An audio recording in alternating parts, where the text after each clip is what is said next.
In this unit, we're concerned with keeping information secret.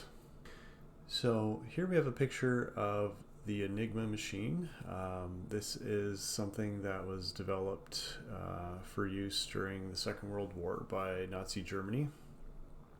And it was used to send information over the radio waves using encryption, so that signals and commands and instructions could be given to the military,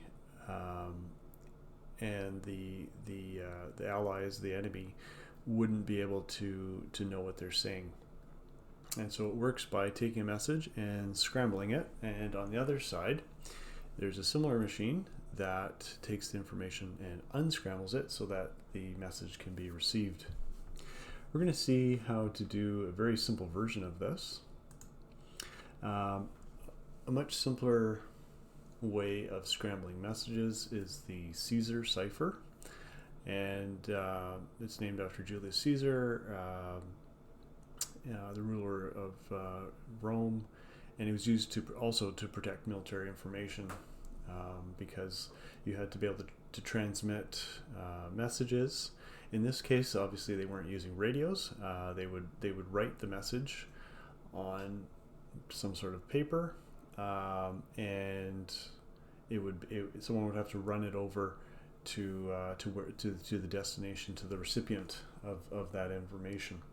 So the way this works is it's actually quite simple. We have 26 letters in the alphabet, and we simply substitute all the letter T's, all the letter H's, all the letter E's for different letters. So a T gets converted to a Q, an H gets converted to an E gets converted to a B, and it works by using this wheel. So the wheel is spun, and we can select different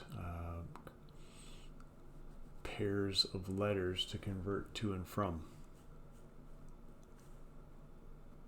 So here we have an interactive cipher wheel, and the outside of the wheel can spin, and so I can take the letter A and I can match it up with different letters of the alphabet.